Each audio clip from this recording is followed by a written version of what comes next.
Let's go back to 1917. This is actually kind of wild. Those of you guys that like war and history and all that shit, you're going to love this, all right? Let's go back to 1917. So in December of 1917, all right, World War I is going on. And the Allies are over there. They need munitions. They need all this stuff. There's a lot of trench warfare. There's a lot of bombs and missiles and everything being shot over there. There's all this stuff. And they need supplies. But the German U-boats are patrolling the North Atlantic, right? And by the way, sorry to put on a tinfoil hat here, but the United States people did not want to get involved in World War I. They didn't want it. It was Europe's war. We didn't want to get involved. The government needed a reason to do it. So guess what they did? The Germans had their U-boats, okay? They're fucking submarine U-boats. And they told America, don't put any ships up in the North Atlantic or else we're going to sink your shit. So what did we do? We put about like 500 Americans on the USS Lusitania and sent that shit in the North Atlantic. The U-boat sunk it. Germany attacked us and we entered World War I. I'm not saying it was intentional to get us into the war, but very, very, very suspicious. All right, moving on. North Atlantic, the U-boats are there. So we need ports and stuff like that, right? We need ports. Allies needed supplies. So there's a big port in Halifax, Canada. Halifax, Nova Scotia. The harbor there looked kind of like this. And there's a big harbor here, and there's the city on both sides, and it's a hill, right? It goes up on a hill, and both sides, and the city of Halifax is here. Now, there's two ships. There's actually a bunch of ships there. There's a bunch of ships there. Well, there's two that matter. The first one is the SS Emo. The SS Emo. The SS Emo was a Norwegian ship. They're coming out and going into the, into the ocean. Well, there's another ship, and this one's French. And it's called the, well, it's not the SS because that's American. It's just called the Emo, okay? And it's Norwegian. Well, there's a French ship. And the French ship is called the Mont Blanc, okay? And interesting enough, remember how we talked about World War I and how they needed supplies over there? Well, guess what? These were the guys. And on board the Mont Blanc was 256 tons of TNT, 62 tons of gun cotton, and to top it all off, 246 tons of benzene fuel. For those of you guys who don't understand, it's like a fucking floating nuke. But it's okay. They're coming into the harbor. They have directions. Keep your speed at 5 kilometers an hour. No problem. Everybody just do their thing. There's plenty of space here. Everybody go and do this, okay? So they're going. Well, guess what? The IMO decides, you know what? That's kind of a suggestion.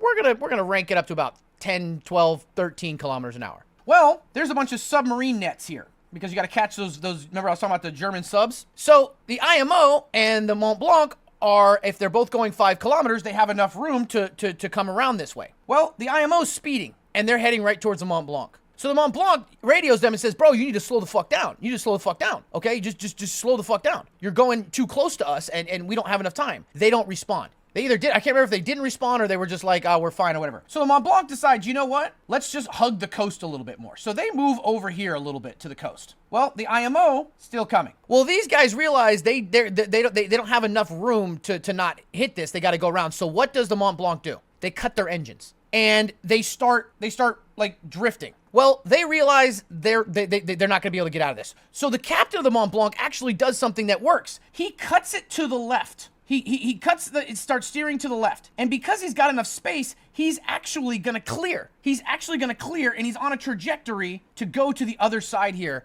and be okay. But no, the Mont Blanc decides, oh shit, we are going too fast. Let's cut our engines and go in reverse. Well, what happens when you cut an engine and go in reverse? The bow turns to the right. And now we get a Titanic thing where it scrapes the side of the Mont Blanc, right? Scrapes the side of the ship. Ignites the benzene fuel. Well, the people on this ship fucking jump ship. The captain, everybody's like, oh fuck, we're done. Well, there's a lot of smoke coming up from this. Well, it's 1917. You're in Halifax. It's December. Everybody's wondering what the fuck is going on. So what happens? All the townsfolk decide, let's go down to the bay and see what's happening. This thing starts drifting towards the main part of the city. Up until we dropped an atom bomb, this was the largest man-made explosion in human history. It was the largest man-made explosion in human history until 30 years later when we dropped an atomic bomb. 2.6 kilotons. It leveled Halifax.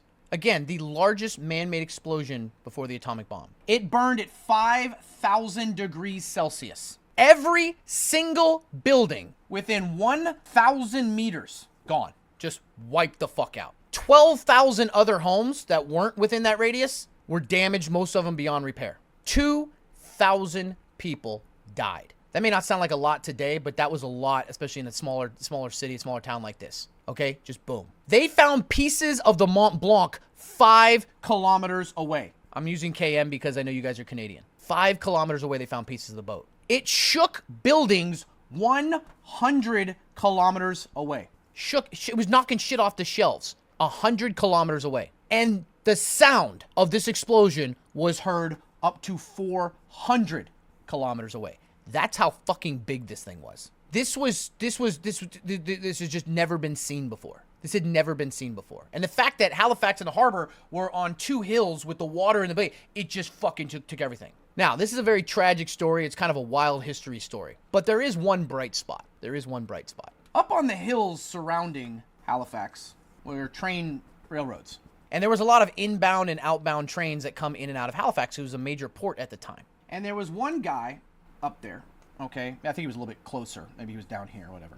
And he was an operator. And he looked down and he saw that ship. And he knew. He knew he wasn't going to survive if that thing blew. But instead of trying to do the normal human thing of somehow convincing yourself you could run and get away, he ran to the telegraph office and sent telegraphs to stop all trains into Halifax. That guy's a fucking hero. He knew it was over. He knew the chances of survival were probably nothing if that thing blew. And yet he decided to run and telegraph and say, stop all trains to Halifax. And he died as well. So, I'm sorry, what were we talking about? How did we get on this subject? Oh yeah, Vermont has better maple syrup than Canada. I know some of you guys fucking hate my whiteboards, but I don't know. I like these pieces of history. Did you make up that story? It was good? No, this is real. This is a picture taken from a long way away. December 6th, yeah? Mont Blanc. Oh, I spelled it right. Norwegian, SS Emo. Okay, I was wrong about people. 1,700, not 2,000. Oh, I was wrong about this. It wasn't 2.3. It was 2.9 kilotons. Sorry about that. I was wrong about this. It wasn't 1,000 meters. It was 800 meters. Okay, I'm spreading fake news. I'm doing this shit by memory, assholes. That's what it looked like after. That reminds me of the Tungunsky incident in 1903. The meteor that exploded in air above Russia and just leveled every fucking thing for 100 miles. Or the aftermath of Hiroshima right there. Tunguska. Okay, sorry, I said it wrong. Jesus, give me a break, guys. I'm just fucking, like, pulling shit out of my memory in real time, okay? That's fake news, too? No, that's not fake news. Do I gotta do a whiteboard on that shit, too?